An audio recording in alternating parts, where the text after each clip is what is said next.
let's take a look at the sine law. The sine law we're going to use is with triangles that do not have a 90-degree angle. And this means when we label these triangles, there will be no opposite, no adjacent, and no hypotenuse.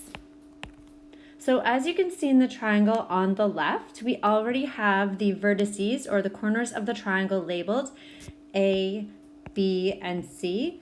And then across from those, we have the lowercase c, lowercase a, and lowercase b. So the sides are always labeled with a lowercase letter, and the angles or the corners of the triangle are always labeled with an uppercase letter. So the sine law formula is A over sine of angle A is equal to B over sine of angle B is equal to C over sine of angle C. So you'll notice that across the top we have the lengths of the sides, and then along the bottom we have the sine of the angle across from that side. Now when we're actually using this formula, we are only going to be using 2 parts of it. So right now there are 3 parts, but when we actually go to do calculations, we need to choose which 2 parts we are going to be using. Now you can also write this out as sine A over A is equal to sine B over B is equal to sine C over C, as long as you're consistent with what goes on top and what goes on the bottom. I prefer this one here where we have all of the side lengths on top, so that's the one that you're going to see me using in the lessons. But you can feel free to use the other version if you wish. So let's get to some examples. Now we have our first example here, example 5, and we're going to be solving for side B to 1 decimal place. So this triangle is already labeled for us, and we are given a side and 2 angles.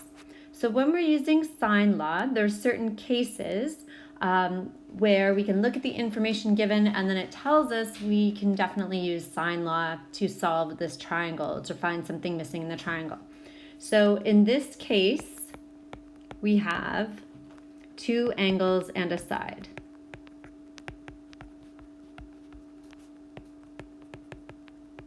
Now this is a good time for me to remind you to take a look at the Trigonometry Unit 4 review notes, because there will be some more information there on the different cases for sine law, and then next we're going to be looking at cosine law, so the different cases for cosine law as well. So here we have 2 angles and 1 side, and then we're going to be finding side B. So we're going to start out by writing out our formula. So lowercase a over sine of uppercase A is equal to lowercase b over sine of uppercase B is equal to lowercase c over sine of uppercase C. Now we're going to take the information from our triangle and put it in there. So I don't have lowercase a. So this down here, this would be lowercase a. Over here, this is lowercase c. I don't have that information, so I can't put it in. So I'm just going to leave it. And I also don't have what angle A is, so I'm just going to leave that as well. Now we could find angle A, but we don't need to in this case. Now lowercase b, that's what we're looking for, and we have angle B, it is 72. We have lowercase c, 27.2, and we have angle C. So we have sine of 43. Now, we need to choose 2 parts of this equation to work with, and we're not going to be working with A over sine A because we're not given it and we are not asked to find it. So we're going to look over here. So now we've chosen our 2 parts that we're going to work with, and you can see that within these 2 parts, there's actually 4 smaller parts, and there's only 1 part of those 4 smaller parts that are missing. So we're going to use those 4 parts to find side B. So what we're going to do right now is we're going to do a multiplication on the diagonal. And you can only do this when you have basically a fraction on one side of the equal sign and a fraction on the other side of the equal sign and nothing else. Okay, so we're going to be multiplying on the diagonal. So we're going to have b times sine 43, and now we're going to put the equal sign back in, and that is equal to 27.2 times sine 72. So you should be calculating along with me, and a reminder to have your calculator on the degrees setting. So now we need to get b by itself. And we have multiplication happening on the left-hand side where we have b. So we want to use the opposite of multiplication, which is division, on the right-hand side. So we're going to divide by sine of 43 over on the right-hand side. Okay, and again, you should try this on your calculator as well to make sure you understand how to put it all into the calculator. So b is going to be equal to approximately 37.9 centimeters. So we're rounding to one decimal place, and we're making sure that we have our units there as well. Let's do another example.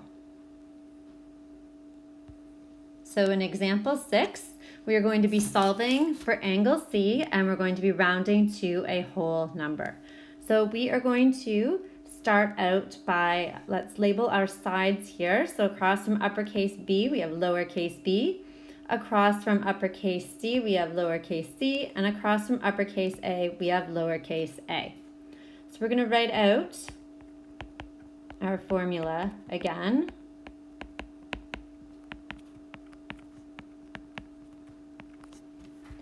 And now we're going to put into that formula information we have. Now notice actually just before we get to that here we have angle C, but we also have the Greek letter theta in there indicating the angle. We're just going to stick with the letter C to keep things simple. So we don't have any lowercase a. It's not given to us. We are not asked to find it. And we don't have uppercase A, that angle. It's not given to us, and we are not asked to find it. So we right away are going to eliminate using this part. Next, we have b. This is 29.5 and over sine b, so sine of 44. And this is going to be equal to 37.1 for lowercase c over sine of uppercase c. So now we have one fraction on one side, a fraction on the other side, and we have 3 parts out of the 4 there that are complete, and we are just looking for that angle C. So we are going to multiply on the diagonal to start and get C by itself.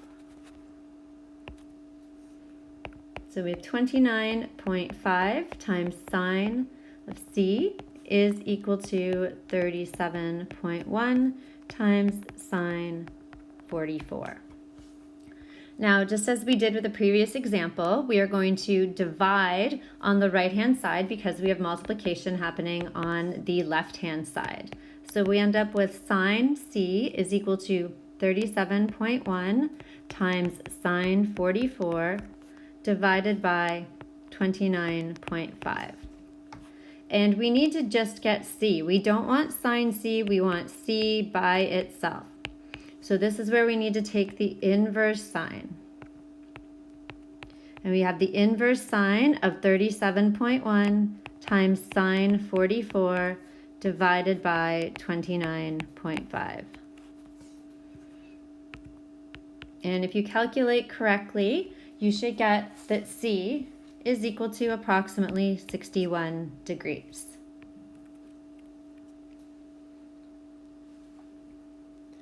Lastly, we are going to do a word problem with our sine law.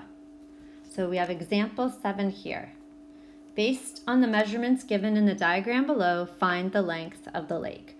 So you can see that the lake is side C here, and we are not given side B, but we should label it anyways. And then we're given side A. We're also given angle B and angle C. So let's write out our formula.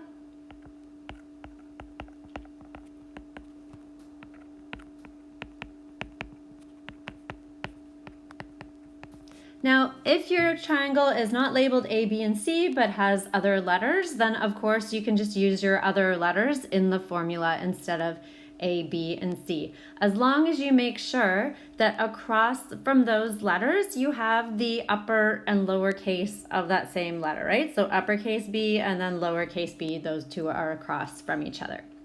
So let's start out and put in the information we know. So we have side A, which is 4,340. And we have, over that, we have sine of angle A, and we don't have this. And next, side B, we don't have that. We have angle B, so sine 52. And then lastly, we don't have side C. We have angle C though, so sine of 48. So this is the case, again, where we have two angles and one side.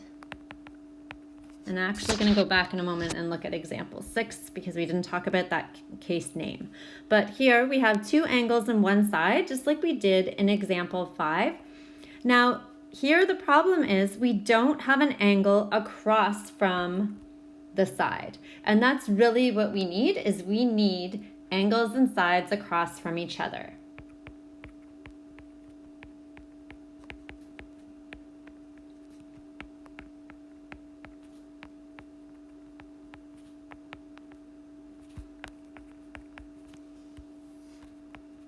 Okay, so we need those angles and sides actually across from each other, and we don't have that case happening at all here.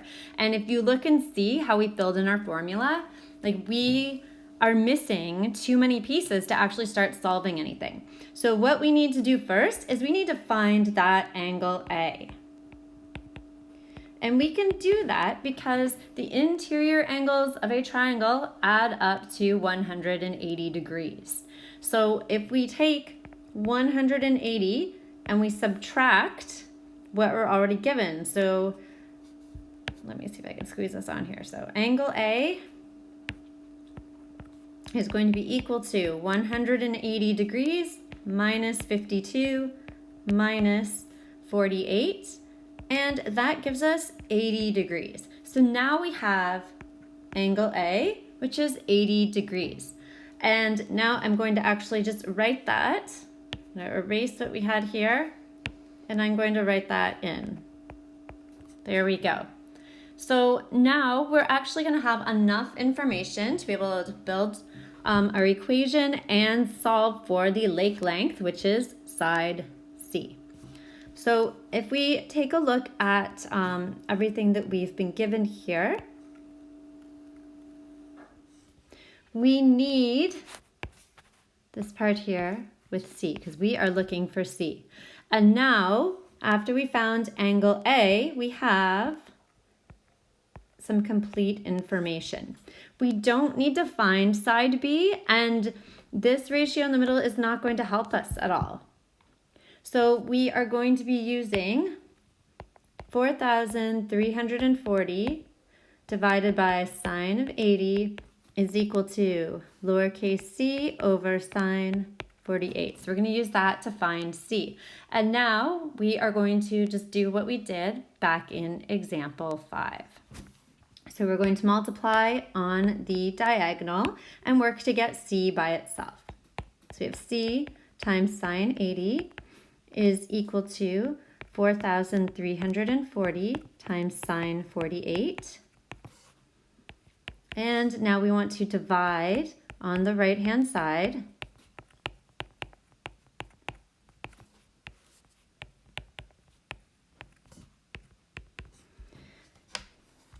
And we want to end up rounding our final answer to one decimal place. So we should get that C is approximately 3,275.0 meters. Now, as with all word problems, we should write a summary sentence. And I'm going to squeeze it in over here on the right. Therefore, the lake length is 3,275.0 meters. And actually, just before we complete this, I'm going to quickly go back to example 6. And because we didn't talk about what this case was with the sine law.